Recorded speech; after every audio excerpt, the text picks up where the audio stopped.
There is a flame within you that does not burn the body, but consumes illusion. It is the fire of awareness, quiet yet unstoppable, ancient yet ever new.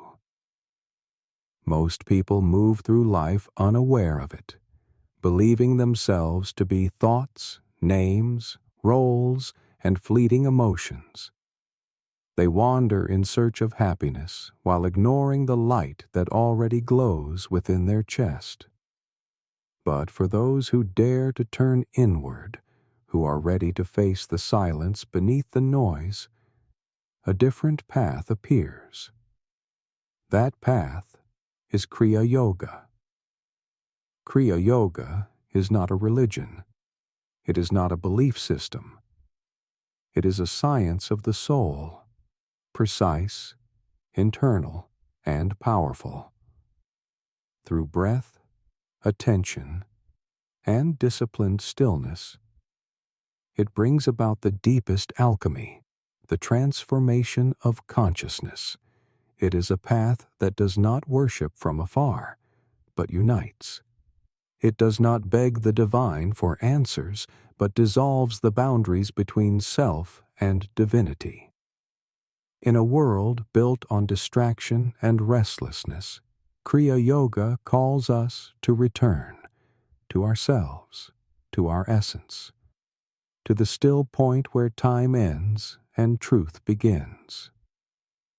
This sacred method remained hidden for centuries.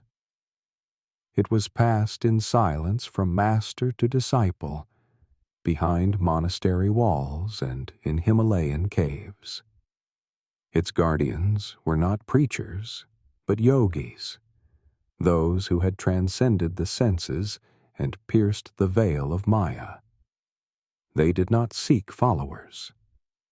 They sought liberation for themselves and for those ready to receive. And among those guardians, one name stands tall: Mahavatar Babaji, the immortal yogi, whose presence continues to guide sincere seekers through time and space. Before we continue, take a moment to ground yourself. Breathe. And if these words stir something within you, leave a comment with the affirmation: I am ready to awaken. Like this video and subscribe to the channel so we may walk this path of wisdom together. In the mid-19th century, Mahavatar Babaji initiated a householder into this sacred science. That householder was Lahiri Mahasaya, a humble accountant who had never asked to become a spiritual master. Yet when he was summoned to the Himalayas and received the ancient techniques of Kriya, his life was forever transformed. He returned not to a monastery, but to the marketplace, to family, to society, and to the everyday noise of modern life. And yet, within all of it, he remained in perfect stillness, a flame hidden in plain sight. Through Lahiri Mahasaya, Kriya Yoga was offered to the world once again, but not to everyone. Only those who were truly ready, who had exhausted the outer search and hungered for the eternal, were accepted. Lahiri taught that one could reach the highest realization not by escaping life, but by mastering it from within. He taught that the soul is not far away, but closer than breath, closer than thought. And breath became the vehicle. Through controlled pranayama, the energy locked within the spine could be awakened and drawn upward, illuminating each center of consciousness. To the untrained eye, this may seem mystical or obscure. But those who have walked the path know that it is entirely practical. It is not the breath alone that transforms, but the awareness that rides upon it. In each inhalation lies the seed of stillness. In each exhalation, the release of ego. With time and discipline, the practitioner begins to hear the subtle sound, the inner Om that vibrates through all things. And through that sound, the soul remembers its origin. Decades after Lahiri's passing, his teachings lived on through his disciples. Among them was Swami Sri Yukteswar, a man of both spiritual vision and razor-sharp intellect. Sri Yukteswar taught that true realization was not about escaping the world, but mastering the dual forces of light and shadow. His wisdom was as clear as his gaze, and his presence had the power to awaken dormant truths in those around him. He was not interested in fame or followers. His mission was to prepare a channel, someone who could bring Kriya Yoga to the wider world. That channel was Paramahansa Yogananda. In 1920, guided by his guru's command, Yogananda arrived in the West. He was not yet 30 years old. In a land unfamiliar with the language of chakras, prana, and inner awakening, he spoke with a fire that pierced through cultural boundaries. His mission was clear: to awaken the soul of humanity from its sleep. Through his book, Autobiography of a Yogi, and his tireless teaching, he lit a spark that continues to burn across generations. Yogananda taught that freedom is not given from above, but realized from within. Kriya Yoga, he said, was the airplane path to God. In a time where people were caught in outer revolutions, he spoke of the revolution within. He taught not escape, but transformation, not belief, but direct experience. The true temple, he insisted, was not in stone, but in the body, where breath and awareness converge in stillness. And that stillness was not empty. It was alive. It was divine. As Yogananda's mission expanded, many in the West were drawn to his message, but few understood the depth of what he offered. Kriya Yoga was not a meditation trend or a lifestyle brand. It was a precise path that demanded sincerity, discipline, and inner fire. It was not for those seeking comfort. It was for those seeking truth. And those who embraced it began to taste a freedom unlike any they had known before. To understand Kriya is to understand energy. In yogic science, the human spine is not merely physical. It is the channel through which life force flows. This energy, called prana, moves upward through subtle centers called chakras, each representing different aspects of our consciousness. Most people live with their energy trapped in the lower centers, concerned with survival, desire, and control. But through Kriya, this energy is gently, rhythmically drawn upward, awakening the heart, the intuition, and finally, the seat of divine consciousness. Kriya does not force. It flows. It does not demand belief. It demands experience. And that experience begins in stillness. When the senses withdraw, the breath slows, and the mind becomes clear like a mountain lake. It is in that clarity that the light begins to shine. The journey of Kriya is not linear. It is not measured in months or years. It is measured in presence, in the depth of your attention, in the sincerity of your longing. Some may feel the inner current in days. Others may take lifetimes. But time does not matter. What matters is that you begin, that you breathe, not just to survive, but to awaken, that you sit, not just to rest, but to remember.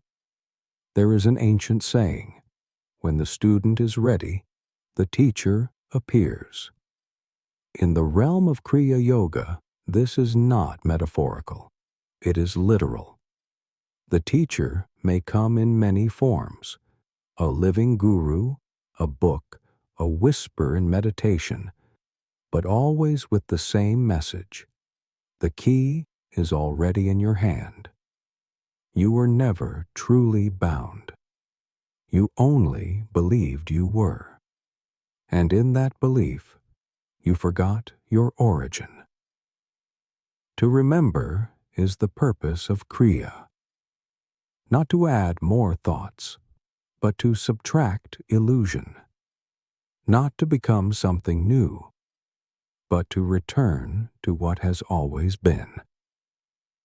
That return begins not in theory, but in breath.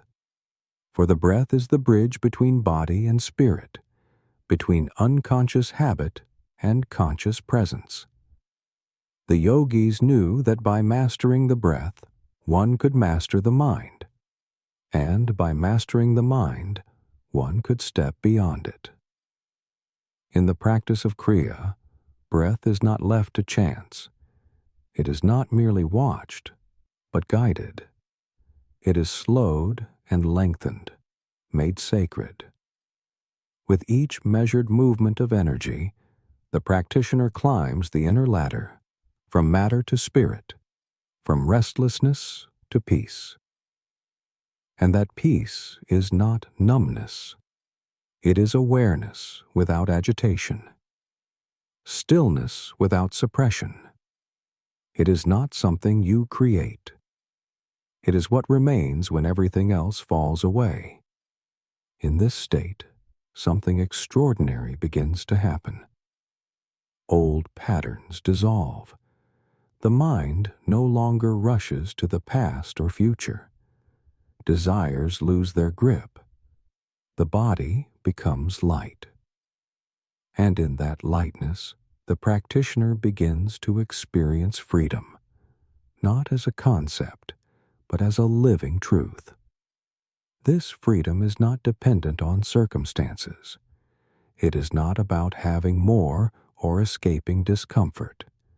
It is about seeing clearly, being still, returning to the source. But the path is not easy. The ego resists silence. The mind rebels against simplicity. Distraction will come, and doubt will whisper. That is why the masters emphasized daily practice. They knew that awakening is not a single moment, but a rhythm, a steady dance between effort and surrender, between breath and silence, between seeking and stillness.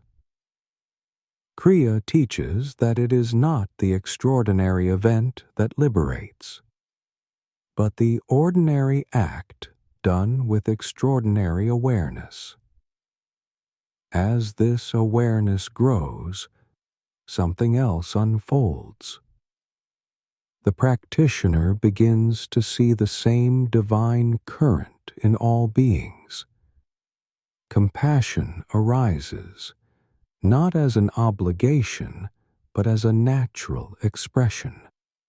The walls between self and other begin to soften. The inner light, once seen only in meditation, now shines in the eyes of a stranger, the cry of a child, the stillness of a mountain. And the world, once seen as separate and threatening, begins to reveal its unity. It was this unity that Yogananda spoke of when he said, "The soul loves to meditate, for in contact with the spirit lies its greatest joy." Not pleasure, not escape, but joy, pure, uncaused, radiant. That joy does not come from outer circumstances. It comes from alignment with your true nature. And your true nature is not your body, not your personality, not your story. It is awareness itself, unchanging, eternal, free. Kriya is the art of tuning into that awareness again and again until it becomes your center. It is not something you learn once and forget. It is something you embody. Each breath becomes a prayer, each moment a doorway. And through that doorway, you step out of time, into presence, into freedom. Yet, Kriya Yoga is not only about the inner journey. Its power must express outwardly in how we live. The deeper we go within, the more conscious we must become in action. The practitioner of Kriya is called not just to meditate, but to embody truth in thought, word, and deed. This does not mean perfection, it means awareness. To speak with kindness, to act with integrity, to move through life not as a seeker of gain, but as a servant of the divine. This merging of inner stillness and outer action is what makes Kriya so complete. It is not escapism. It is a return to the world with new eyes. And these eyes do not judge, do not grasp, do not fear. They see the play of life without being caught in it. They see joy in sorrow, beauty in decay, eternity in the fleeting. And that vision is the fruit of practice. Even science today begins to echo what yogis have long known. That breath influences brain, heart, and nervous system. That consciousness can shape biology. But long before brain scans, yogis mapped the inner cosmos. They spoke of nadis, energy channels finer than the nerves, of the sushumna, the central channel that lies dormant until awakened, of the divine current that rises from the base of the spine to the crown of the head. And they knew that this current, once activated, could transform not just the body, but the soul. They did not need laboratories. Their lab was the self, their experiment, the breath, their result, liberation. In the West, many approach yoga for health, for stress relief, for balance. And while these are noble aims, they are only the surface. The true purpose of yoga, and of Kriya in particular, is not to fix the body, but to transcend identification with it, not to quiet the mind temporarily, but to realize that you are not the mind, to live not from fear, but from clarity, not from desire, but from knowing. That knowing is not found in books. It cannot be given by another. It must be tasted directly through the fire of personal experience. The techniques of Kriya are like a match, but the flame must be struck by you. No one can breathe for you. No one can still your mind but you. And when you do, when you cross that inner threshold, you will see that the truth was never far away. It was only waiting for your attention. The masters are not gone. Their bodies may have vanished, but their presence lives in the stillness. When you sit in silence, they are with you. When your breath becomes prayer, they listen. When your heart calls out for freedom, they respond, not with noise, but with grace. Kriya is their language, and through its practice, you speak with the timeless. Still, the path remains yours. No guru can walk it for you. No lineage, no tradition, no promise can substitute for your own sincerity. But the beauty of Kriya is that you are never alone. The very act of practice links you to all who have walked before, to the sages who sat by rivers, to the monks who chanted in caves, to the seekers who, like you, turned inward to find what cannot be found outside. So when you breathe with awareness, know that you are not merely inhaling oxygen. You are breathing the same breath that moved through Yogananda, through Sri Yukteswar, through Lahiri Mahasaya, and through Babaji. You are tuning into the eternal rhythm, and in that rhythm, freedom begins. In the silence between breaths lies the mystery of who you are, not the image you present to the world, not the story you repeat in your mind, but the unchanging presence that watches it all. This is the goal of Kriya Yoga, not to improve the mask, but to remove it. To realize that beneath all identities, all names and forms, you are pure consciousness, free, untouched, eternal. And yet, this realization is not the end, it is the beginning.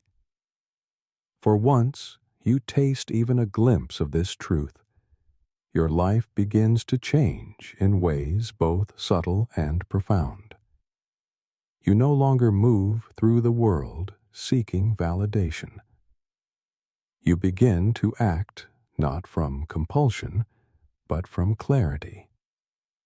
You begin to see each experience, pleasant or painful, as part of a greater unfolding. And you stop asking, "Why me?" Instead, you ask, "What is this here to teach me?" Kriya Yoga teaches that the outer world is a reflection of the inner, that the struggles we face are not punishments, but invitations. Every difficulty is a doorway, every attachment a teacher, every fear a signal pointing us home. And when you face them with awareness, they lose their power. You stop resisting life and begin to move with it, like a river flowing downstream, no longer fighting the current. There is a profound humility in this path, not the humility of self-deprecation, but of surrender, a recognition that the ego does not have the answers, that true wisdom arises only when the ego becomes silent. This surrender is not weakness, it is the highest strength. To let go of control, to stop clinging, to trust in something greater than the mind. That is the courage of a true yogi. Kriya teaches that enlightenment is not a distant goal, but a shift in perception. It does not require you to change your job, your relationships, or your outer circumstances. It requires you to change the lens through which you see. When the mind is purified, the world appears purified. When the self is forgotten, the soul is remembered. And that soul is not personal. It is universal. It belongs to no one and to all. As you go deeper into the practice, you begin to sense that you are being lived, that your breath is not yours, that your life is not yours, that you are part of something vast, intelligent, and compassionate.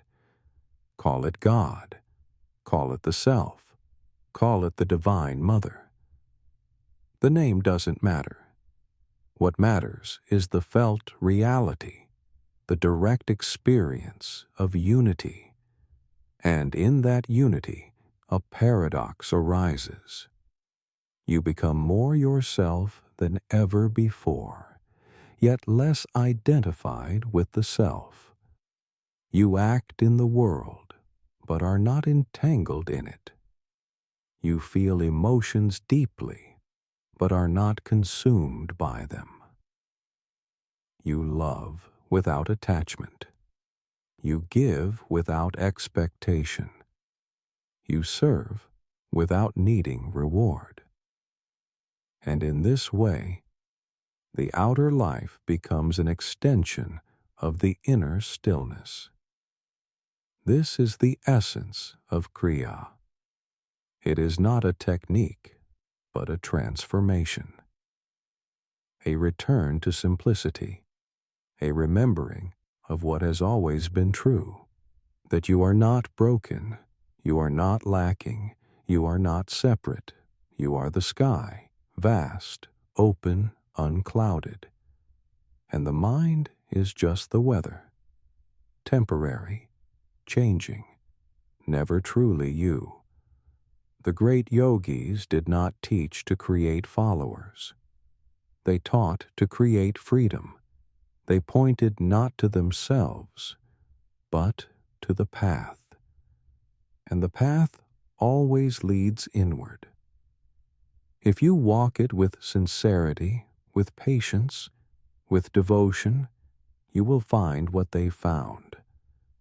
Not by becoming someone else, but by becoming still enough to remember who you have always been. The world today moves fast. Distraction is constant. The mind is overstimulated. But within you, the ancient rhythm continues. The breath, the stillness, the inner light. It has never left you. It cannot be taken from you. It only waits for your return. So sit, close your eyes. Breathe not just with your lungs, but with your soul. Let each breath draw you inward, like a tide returning to the ocean. Do not seek visions. Do not chase experiences. Seek only presence. Let the breath guide you. Let silence speak. Let stillness teach. Kriya Yoga is the key, but the door must be opened by you. When you are ready, it will not be the technique that awakens you. It will be the presence behind it. And when that presence fills your being, you will know freedom. Not as a philosophy, but as a living reality. Freedom is not the absence of boundaries. It is the absence of bondage. It is not doing what you want. It is no longer being ruled by what you want. It is the end of craving, the end of fear, the end of searching. It is being at home, in yourself, in the moment, in the infinite now. And this is the promise of Kriya Yoga, a promise not made with words, but with silence. A path walked not with footsteps, but with breath. A destination that is not far, but near. So near, in fact, that it has never left you. If something in this message speaks to you, if it awakens a memory older than thought, then perhaps it is time. Time to go inward. Time to breathe with awareness. Time to remember. Time to awaken. Write in the comments, I am the silence behind the breath. Let this be your affirmation, your vow, your beginning. And if this message resonates with your soul, support this journey. Like this video so that others may find it. Subscribe to the channel for more timeless wisdom, and share this with a fellow seeker, someone who may be ready to remember. This is not just a video, it is a reminder, a reflection, a return. The key is in your hands. The breath is your guide. The moment is now. Kriya Yoga awaits.